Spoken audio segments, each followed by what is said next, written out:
You're not on the field, court, or ice. You are on the couch. From PG to DC, this is Coaching from the Couch with your host, CWall. Delivering coverage for all DC sports teams from the hometown perspective. Nats, Skins, Mystics, DC United, Washington Wizards, Caps, Bowie State. My name's CWall, I'm a PG girl. Down for my skins, I don't know if you heard. If you like watching sports, then I am your girl. Sit down on the couch if you not on the field. Cold on the ice, pick any sport that you want. Know that I cover it tight. What would you like? From baseball to football and more. The list can go on the whole night. Big shouts out to my HBCU fam. Never forget who I am through the wins and the losses, the highs and the lows. We gotta stay strong, so I stay 10 toes. Make the competition back. The way I kick it make them mad, man. CWall and we live and direct. Sit back on the couch and relax. Come on. Good evening. Happy Thursday. Welcome to Coaching from the Couch, live from the WBGR Sports Network studios. I am your host, CWall. Listen, you guys, you already know I'm in a good mood for a couple different reasons. One, because it's Thursday. And I'm just like, oh my God, it's Thursday. And it's a week away from Redskins training camp. Listen, is there a person out there that gets more excited than me about training camp? Probably not.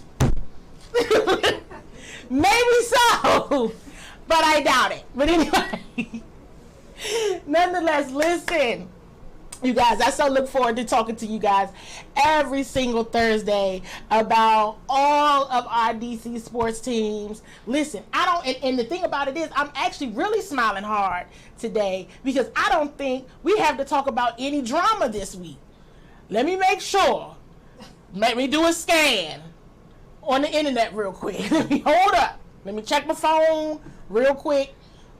No drama right now. So mark this time as a no drama, although we always know, what do we know? When is there ever a dull moment in DC sports? Never at all. But guess what? It's been a pretty quiet week.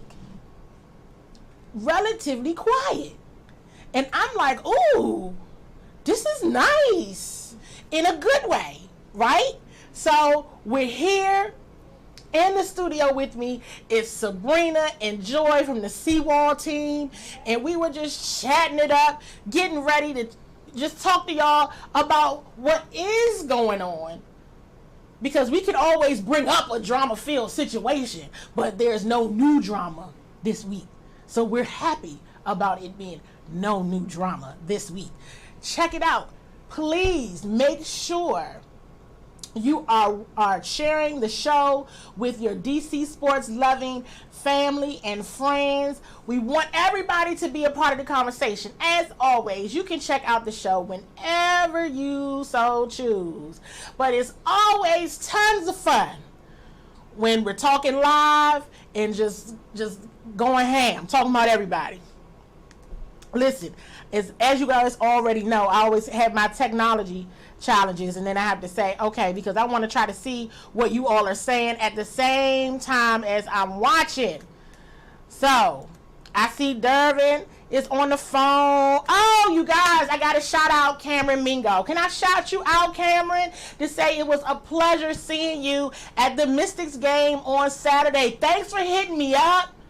We took a picture. It was all good. So we're going to get to that in a moment. Make sure you're sharing the show and everything, guys, because listen, even though it's no new drama this week, you know we got some drama to still talk about. And, of course, my mom is on. I have to always shout out my mama. We got to always shout out moms because that's just what we do. So jumping right into it, everybody. So first up, just a Caps update. A good update. Alex Ovechkin, I thought this was very cool, is the National Hockey League's international ambassador.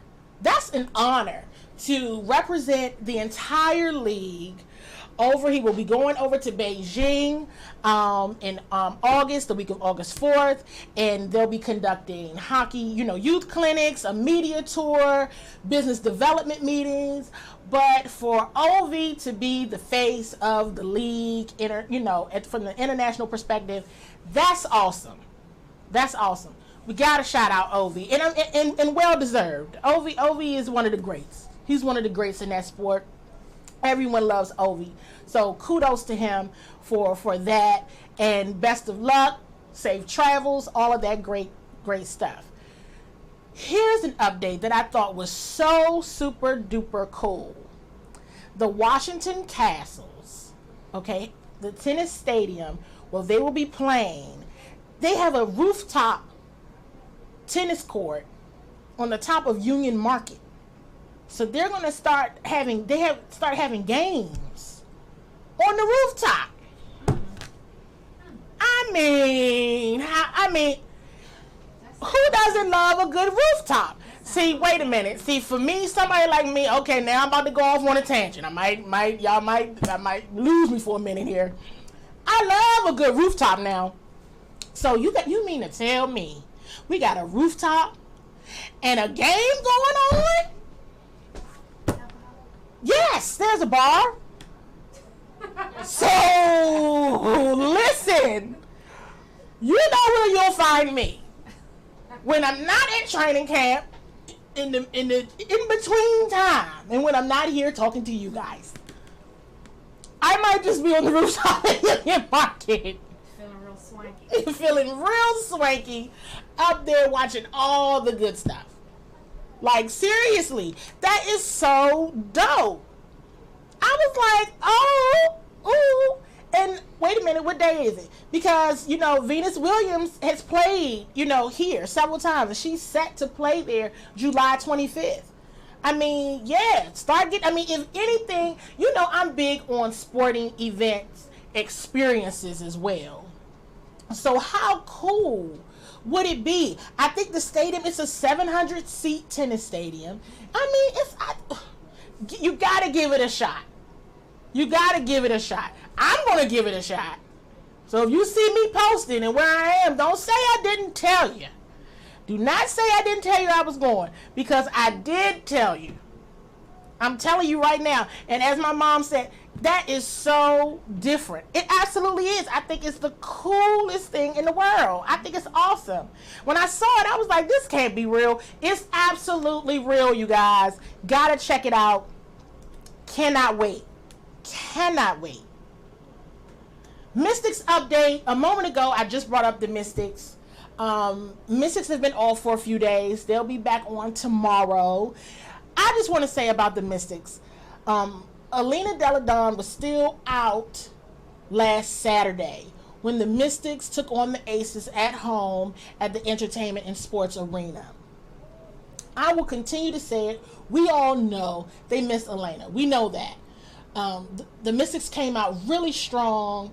They looked so awesome, but they didn't come away with the W. I mean, but hey, Las Vegas, they're a great team. So we're not going to slight them at all. But the team plays with such energy, and I want to say kudos to the Mystics fans, because you all lit that building up on Saturday. The energy was just, I think Cameron said it in a post, it was electric. It was awesome in there. And whomever, I need to find out who the DJ is, because the DJ was on point the entire time. And I had to catch myself dancing a few times. I said, well, wait a second. I'm doing a bit much in my seat. But it was so cool. And hoping that the Mystics pick back up, because that was their third loss in a row. But team camaraderie is there. They really are just a family. And the way that what they're trying to do in the community in terms of addressing gun violence issues is just phenomenal. So kudos to the Mystics and the entire organization for what they're doing from a community perspective. And then they're really giving the home team crowd something good to watch. at home. Like, seriously, at the stadium, I mean, the arena is so cool, and I enjoyed it. But they didn't come away with the W. We're sad about that, but I still believe that there's much more to come, and we're not going to count the Mystics out at all. At all. We're not going to count them out. I think it's still a lot more to come. So, kudos to them. Moving on to the next topic, because we have so much to talk about today. I'm going to move on to the Wizards. This week, a lot has been discussed about, this is about the Wizards, but not about the Wizards. About Steve Buckhantz, long-term Wizards broadcaster. And let me just share this with you all. From being on the media side of the house in Wizards media, I want to share from a business perspective first before I get to the fan perspective. From a business perspective, Steve Buckhantz was one of the first people when I walked into the Wizards media room that I met.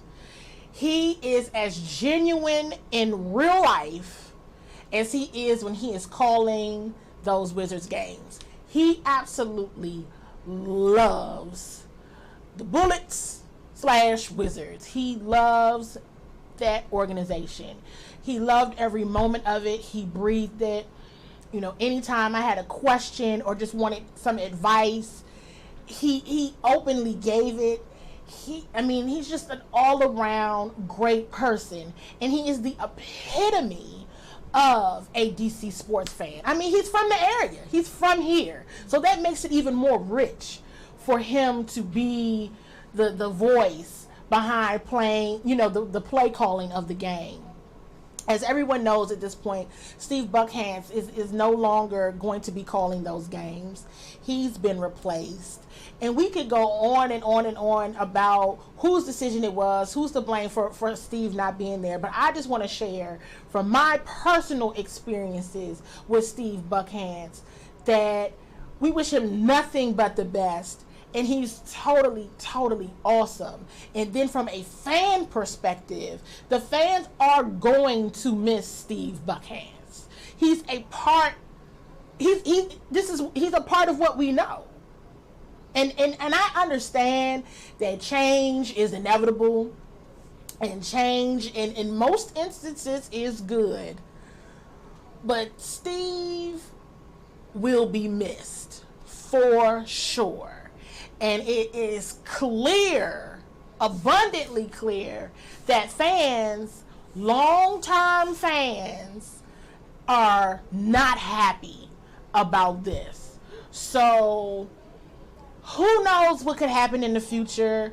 Who knows? This is coming off the hinges of just last year, Phil Chenier, was replaced, and now we got Steve being replaced. And it's so much change, so much is going on. So now it's got to get used to a new broadcaster. Okay, but Steve is like part of our family, just as Phil's part of our family. So now it's like, all right. So now on top of that, we got to get used to all these new players. And so it's just a change. It's a shift for Wizards fans. So want to wish Steve nothing but the best. He's awesome. He's great. We all absolutely love you, Steve. And we'll definitely miss hearing the dagger whenever there is a dagger, because it's been a long... You didn't get the luxury of saying that as much in recent seasons. But at any rate, had to go on my tangent about Steve. With that being said, and talking all the changes with the Wizards, I asked last week, what are folks feeling about the off season? I was shocked to learn and see that people thought the Wizards had a pretty good off season, and I'm like, oh, okay, well, maybe I'm just one of the few that doesn't think it was going so hot. But at any rate, here's some of the feedback that I got back when I asked folks, so what's your favorite moment so far with the Wizards off season? Quite a few folks said firing Ernie. quite a few folks are very happy with that. Quite a few folks, John Adams, said, Rui, at the 9th pick. Cameron, there you are again, as always. Really liked the move of getting Isaiah Thomas. I know I had to say that for Joy, because that has been her highlight. I always like Cameron. Always have. Cameron, you got fans over here, Cameron. You got fans. We gotta get you in here. But Jermaine Pendleton said the same thing. Isaiah Thomas. Sherrod Oliphant, who's actually on the CWall team, mentioned the re-signing of Thomas Bryant could prove to be a big deal as we move forward. But we got to remember that he was definitely re-signed, which was a good thing. So I wanted to bring those things up because you all helped me sift through it. And I mean, I get it. I understand. But they did what they could do. I'm going to tell you all, honestly, what my highlight has been. And a couple people may have mentioned that, because I think Ron Blackwell mentioned firing Ernie. He did mention trading Dwight Howard. And then the third thing that Ron said is actually what was my favorite move so far this offseason, was getting some of these second-round draft picks back.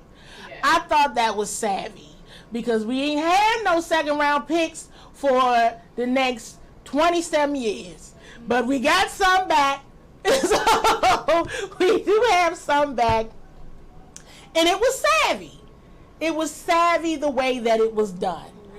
And you talk about taking lemons and making lemonade. You can only do what you can. If you only got 4 lemons, you can't make a pitcher of lemonade, but you can make some. And that's what they did. You can make a couple. You can get a couple glasses. And they literally made something out of nothing. I will go on record saying I was impressed about getting those picks back. That was kind of like, that was smart. So that's my answer, everyone. So my answer is the picks. The picks for sure. For sure. Was definitely a good thing.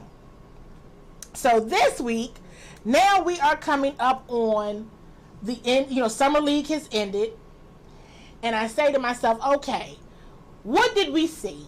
Has anybody been just so abundantly, just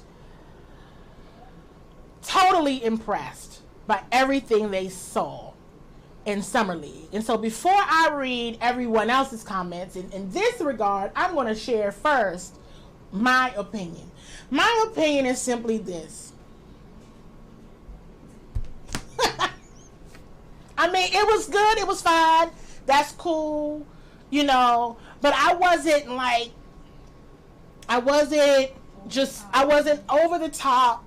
Summer League is an opportunity for the guys to practice, really, and to work and understand what it would potentially feel like at the highest level, because they're in the league, and that's already exciting as it is. But I just was not. I didn't. They'll all be valuable, and I like some of the responses. I like a lot of the responses that we got. I mean, Cameron again mentioned, the future looking bright for Admiral and Rui. Again, yes, the future looks bright. I think everybody did what I anticipated to do. I wasn't necessarily wowed, but it was good. It was good. I enjoyed it. It was good. I mean, of course, Rui made Summer League, all Summer League second team. So that's kudos to him. That's a great thing. I'm not going to try to slight you, but that's cool. That's all well and good. But I just felt like, okay, this is cool. This is good.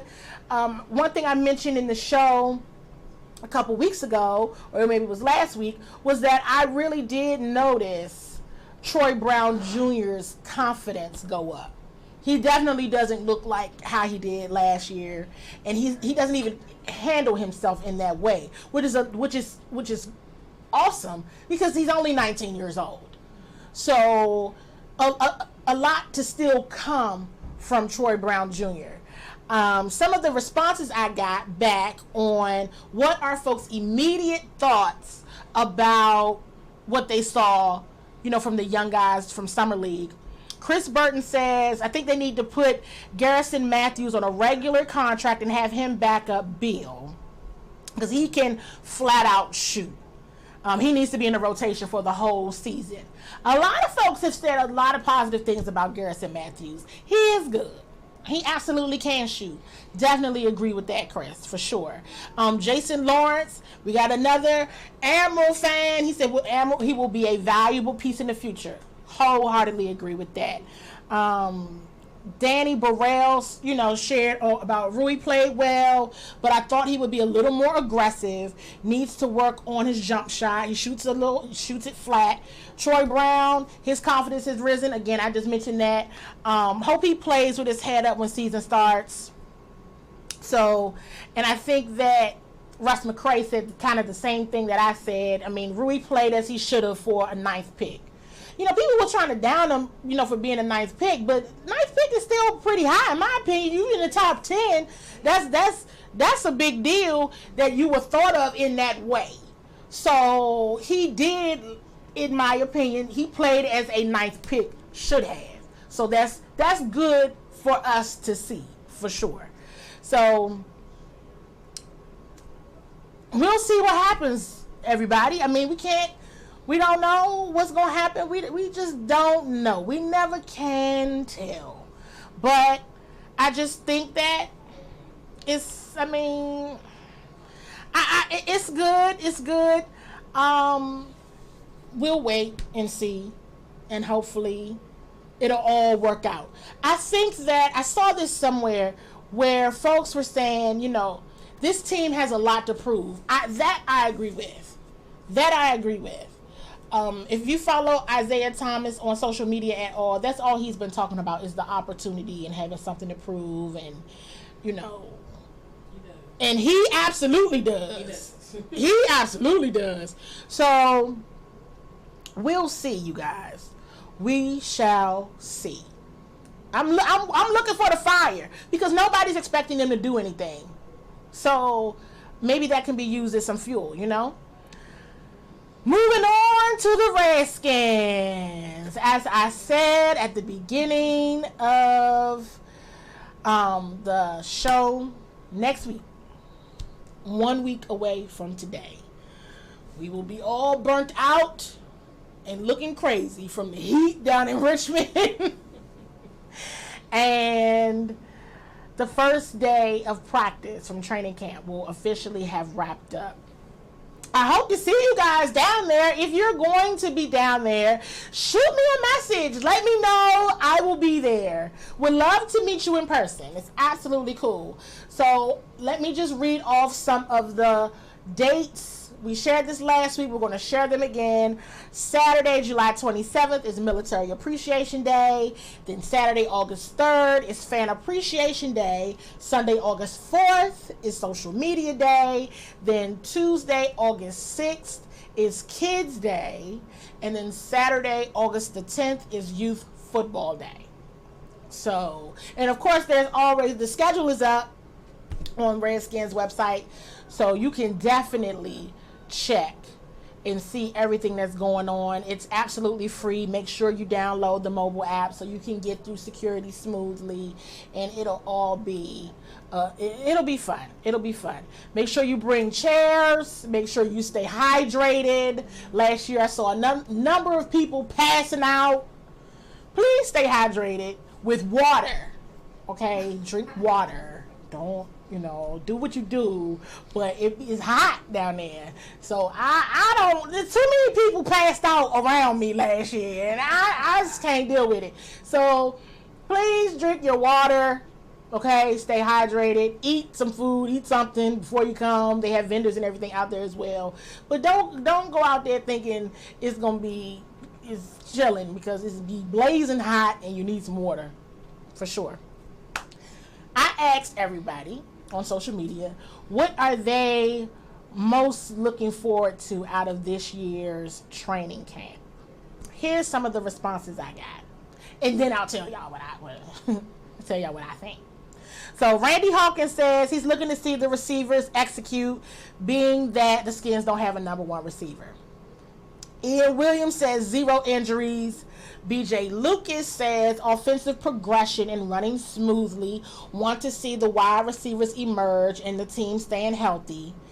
Lee Bass says, how long before somebody goes on the injured reserve report? Namely, he said Reed, Doxson, or Chris Thompson. Kevin Sample says defense, mainly the secondary. Wants to see Geis in the quarterback battle. Cameron Mingo, again, as always, no injuries. So that's another vote for no injuries. Troy Wilkins brought up a great point, which is they never talk about the left guard position. And he want to know who's the front runner for the left guard. Again, we're being a little quiet about this now, but of course somebody had to say it. Someone had to ask. Ken Bullard asked, what's the status on Trent? Is he going to report? How's his health? Others said quarterback competition. Many people said that. Quarterback competition. People can't wait to see that. Mike Lowry says, Sweat and Kerrigan on the outside of that young, ferocious. He already given them an adjective. Ferocious D-line. And just hope we can generate some pressure straight down the middle. I don't know what Trent's status is. I guess we will see. It remains to be seen. You can't really tell what's going on. Haven't really heard. I guess we'll all be seeing if he reports on Wednesday. I hope he does. So I hope he does, just because I do. So I hope he reports. Russ McCray made a comment about if anyone in-house can handle the left tackle spot. I don't think so. So I hope Trent shows up on Wednesday. Lord help us. And so please, Trent, if you're listening, we need you, buddy. The return, please. Oh my gosh. But at any rate,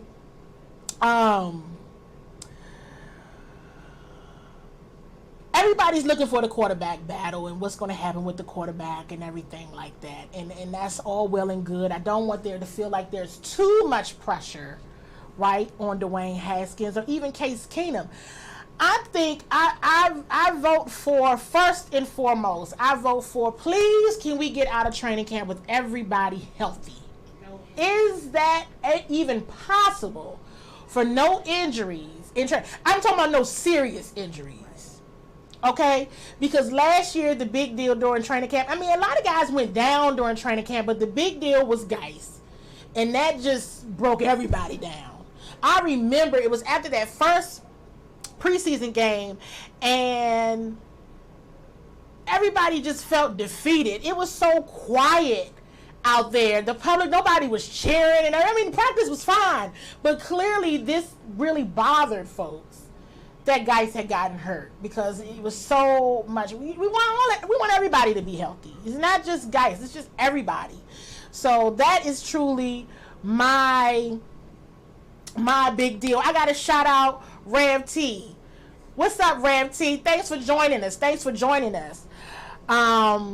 So Rev T, funny enough, is bringing up something that I know that I wanted to say and I feel needs to be said.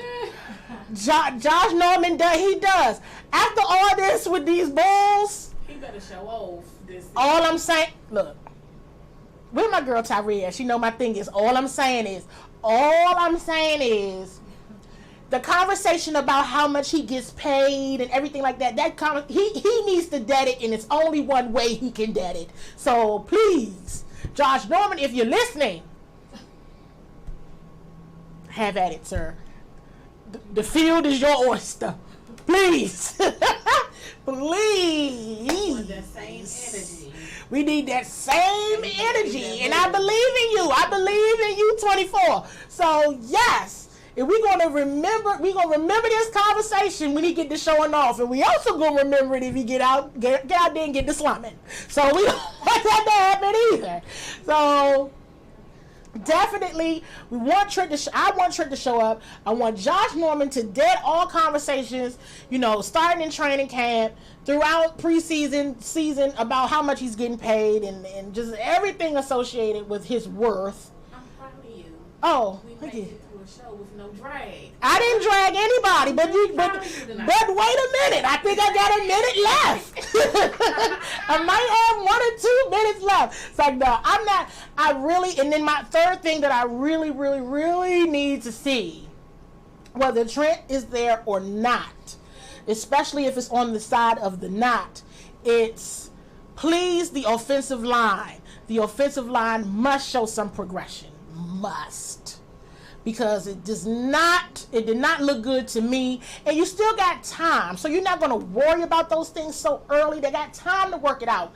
But I'm feeling everybody. I also agree who's going to be the number 1 receiver, because Randy's exactly right. We don't have one. So someone must emerge out of that wide receiving core to be number 1.